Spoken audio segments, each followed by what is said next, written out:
Hi, I'm Amie Marzen for the Entertainment Experiment Extra, and I'm here with Fred from The Cleansed. Thanks for coming out. Hey, it's a pleasure to be here, man. Tell us about The Cleansed. If somebody hasn't checked it out, what's it all about? Okay, so forgetting that it's an audio drama for a moment, it's a post-apocalyptic story set in a world after oil. So we are 20, 30 years in the future, who knows.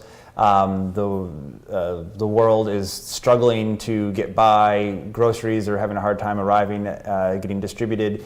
The power grid gets taken out by terrorists.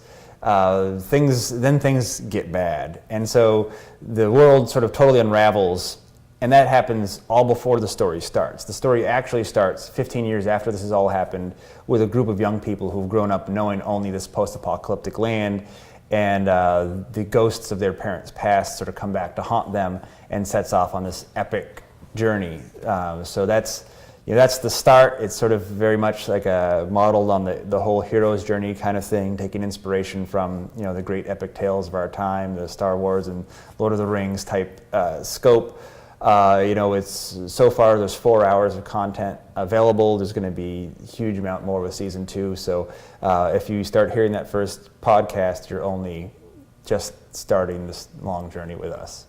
Where'd you get the idea to do this story, and what do you hope people take away from watching or from listening? Sure. Well, I mean, The Cleansed is kind of a reaction to post-apocalyptic movies that I thought sucked. So like Armageddon, I don't know, I was in high school at the time that came out, and I was like, oh yeah, the world's going to be hit by a meteorite, and then Bruce Willis is going to fly up there and blow it up. Oh. No, this is not how it goes down. Or like ID4, where it was like these aliens blow up the White House. Like, well, that's all cool and special effects and all, but if there's going to be an apocalypse, we're going to cause it. We're going to be to blame. We don't need aliens to come bust our asses. So that's kind of the root concept, was a man-made apocalypse. And then as I've sort of matured from that original story idea and got more into an awareness and a lifestyle of renewable energy and homesteading and doing real stuff, helped me sort of build this world where what comes after this civilization is this not quite civilization, and so some of the more the things that you see in The Cleanse, such as the solar-powered refuge and the dwellers who are living off of foraged foods, those all came later as I started developing what that world would be like. But the idea all started with we are to blame. We don't need outside forces to come wreck us. What is it that drew you to the genre? And I know this isn't the only thing you Sure. do in this genre. Little tongue-in-cheek, but we've started using the term mind movies, meaning that instead of seeing a visual, your visual is in your imagination, and you're using your imagination to realize the stories, the characters, the sounds, etc. I actually I started off as a fiction writer, and The Cleansed is still a novel, an unpublished novel, sitting underneath my desk, haunting me. But I also went to film school and loved certain elements of the production process, but learned that my story idea is 200 pages thick. Doing this as a movie with the resources I have available just is not going to happen. And it takes so many people, it takes so long. I admire the work that all the video artists are doing because I know how much work it is. So the audio drama takes some of those elements, but it removes a lot more. By taking out the camera, you don't have to worry about visually what your set looks like. So it just makes it a lot simpler. Plus, it's in a format that people who wouldn't necessarily pick up a novel can absorb. So anyone with an iPhone or iPod or MP3 player or CD player, or pretty much anybody can listen to an audio piece, whether they listen to it as a podcast, so to speak, or whether they watch it on the Entertainment Experiment website, or whether I burn them a CD. It's in this form that they can take. And so when I was coming out of my somewhat failed experiment in film school, but still wanting to tell stories, I sort of stumbled across radio drama, audio drama. That was still in the early days of podcasting, where you could, with a microphone and a computer, go out and start building an audience. So that's what we've done. It's now been 6 years, and The Cleansed is sort of taking up a notch everything that we've been doing for all this time. You talk about mind movies, and while I'm picturing all the activities that are going on in the story. I also can't help but picture the actual production itself. Can you talk about where you shoot? Because it's an amazing location. You don't get to see it, but it's an amazing location and how you set it up. Yeah, the conventional way of producing audio drama is to go into studio, get a bunch of people around a microphone, and have them say blah blah blah, oh help me, blah blah blah, and then you're adding in, okay, here's the sound of the rainforest, get a little bit of toucans, a little bit of waterfall running, okay, here's the gunshots, but we actually go out on location to in this case the Biddeford Mills were hugely helpful to us. North Dam Mill, the owners there can't say enough good things about how welcoming they've been to our recordings. So the reason we go on location is say you're running around in the tunnels underneath the mills, or say you're running around in the courtyard outside the mills, you're getting an acoustic sound which is very different than the studio. The studio is always very dry, flat, dead, and the actors have to really work to try and make their vocal performance match what's called for in the story.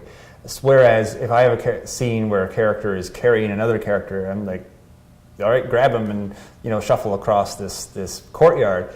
And so even though you can't see that, you can hear it in terms of we record in stereo. You can hear a very three-dimensional spatial element to the sound. You can hear someone feels like they're more off to the left or to the right or below or above the microphone. That all comes back in the listening process. With that being said, it's not necessarily my goal to have you notice all of that, because my goal is that the sound design is going to be so good that you don't notice it, that you're just there in the story. So we go through great lengths to make it sound very realistic, so that you can just be there in the story and not be and it's very gripping, and it feels like you're looking in on something happening, as opposed to coming to this artificially created space where the story is happening. So this is not like a stage performance where you're here in the audience and up here are the actors and the actors are up here, you're down here. No, we want you to be shoved right into the middle of this crazy apocalyptic scene with our characters. And lastly, you have some other exciting projects going on right now. What are those? Sure. Well, so The Cleansed is a huge project. We've just finished recording season 2. That's going to be available sometime around June of this year, and my hope is that we can tie in the season 1 Entertainment Experiment, go right into season 2. So if people are watching our shows on Entertainment Experiment now, they can go straight through the middle with no disconnect, whereas the podcast listeners have had to wait about 6 months. So that's going to continue to go on, and then we're already planning for season 3, which will be the epic finale. Probably won't be recording that till 2014. So that's pretty much what I've got going on as a producer. I'm also a promoter of radio drama. I run a weekly podcast called Radio Drama Revival, which starts, we have a local, on WMPG here in Portland, we have a station, we have a show each week. That's also podcast.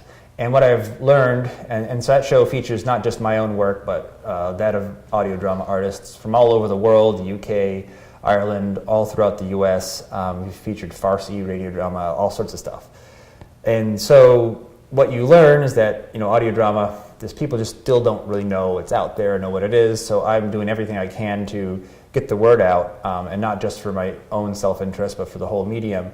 So one of the things we're doing with that is actually building an app. Because if right now, if you asked me like, hey Fred, where do I go find a new radio drama? This is kind of cool. I'd be like, well, go off into the internet and good luck out there. Because without someone recommending specific shows or sending you specific links, it's very hard to find new material. It's not really listed on Amazon or Audible. It's some of it's there, but it's kind of buried, and there's no clear distinction of what's an fully dramatized audio piece like what we're doing versus, say, a multicast performance, which is just an audiobook read by 5 people, which is quite different. So there's really no clear distinction, no clear marketplace for this work, and that's what I'm working on building now. So it'll be an app where, sort of like Pandora, you go in and say, I want to listen to drama. Boop, okay, cool, I'm listening to drama. Well, I don't care for that, let's listen to sci-fi. Boop, okay, now you're hearing sci-fi. So we're going to be cataloging, 350 hours of shows to be heard through this app. And then ultimately, the hope is that we'll also start producing content natively for this app. So sort of like the way that Netflix and Hulu are now commissioning their own shows and releasing them through their platforms.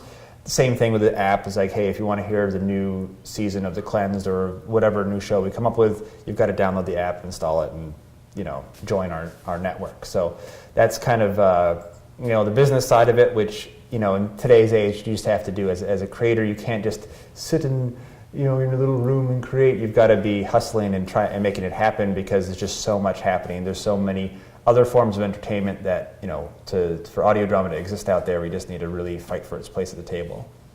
Awesome. Well, it sounds like an exciting project, and we wish you the best of luck, and we'll definitely keep tabs onto where things are at. Cool, yeah, and I hope people enjoy what they've been hearing through the EE network.